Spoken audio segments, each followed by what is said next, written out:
We are continuing to learn more information about what the search for a young woman was like. And now that search has turned into the investigation into her death after the FBI confirmed that a body found in Grand Teton National Park in Wyoming is in fact the body of Gabby Petito. As of the latest update, law enforcement are still looking for her fiance, who is a person of interest in the case now. Fox 61's Lauren Zenzi is here with a breakdown of the investigation so far.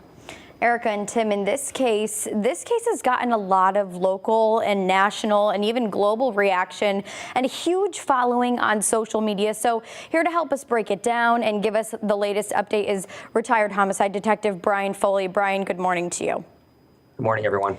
This is a case that you have not only been following here locally, but also it has gotten a lot of national attention, and you have talked on a national scale as well.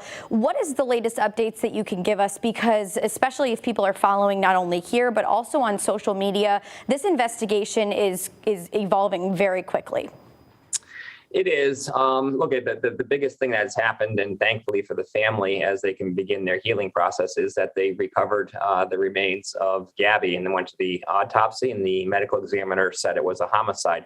We'll find out exactly what he means by that. There's further testing that has to go on. This could take time, lab results. He just wants to be sure. Keep in mind that the cops probably already know what they think the main cause is, but before the medical examiner puts that out, he wants to be 100% certain, but the cops will have a head start on whatever evidence came out of that OCME or the medical examiner. Now, this has gained attention all over not only the news, but also on social media.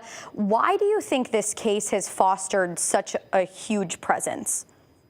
You know, first of all, the victim and suspect had a social media following built up, fairly significant one as it began to unfold. I think that's the biggest circumstance.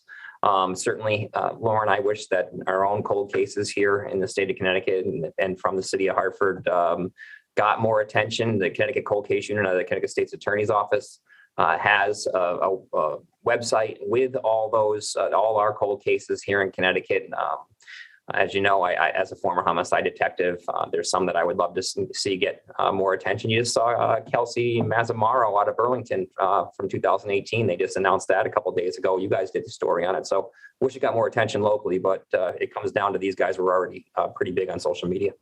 And also, it's really interesting to see how a case like this has fostered such global attention, especially on social media. There's a lot of people putting out their perspectives. We heard from a couple, I saw a couple on social media that said that they actually picked him up and they hitchhiked with him, and they have since given testimony. So do you feel like social media has actually benefited the detectives in figuring out where her body was in the first place? Yeah, once a case goes cold, and not that this case ever did go cold, but as a case gets cold, the more attention that it gets, the better for these sorts of things. Look, there's all kinds of theories and as to what happened and what didn't happen. The detectives know what they're doing. They're gonna weed through it and put out the best stuff. Right now, the main focus on what they're trying to do is track down Brian, his whereabouts before, up to, and after the homicide. And I do want to talk about, because, you know, obviously here in our state of Connecticut, we have, you know, the Jennifer Dulos case. She was never found. We also have another case, Jessica Edwards, fostered a lot of reaction, not only locally, but around the area as well. And these are women that just go missing. And especially with like Jennifer Dulos, her body has never been found. So have you been finding that there's any similarities in between the cases that, you know, have fostered such attention? Sure. I think with the Dulos thing, there was much more time and effort into planning the homicide there and covering tracks, and that's what's made it difficult, unfortunately, to find the victim at this point for the family. But again, these people, again, had social media. Some people will say wealth and race come into what cases get the most attention, and I'd have to agree with that. Working out of the city of Hartford, as I mentioned before, there's just so many cold cases there. But there are parallels as well in that look at where Brian is right now. Look at Dulos. The predictable outcome in Dulos and in this is sometimes that a suspect, when they face the possibility of going into jail for the rest of their lives, unfortunately take their own lives for suicide. But the other possibility remains that Brian Laundrie is on the run, and the possibility remains that his family is assisting him be on the run.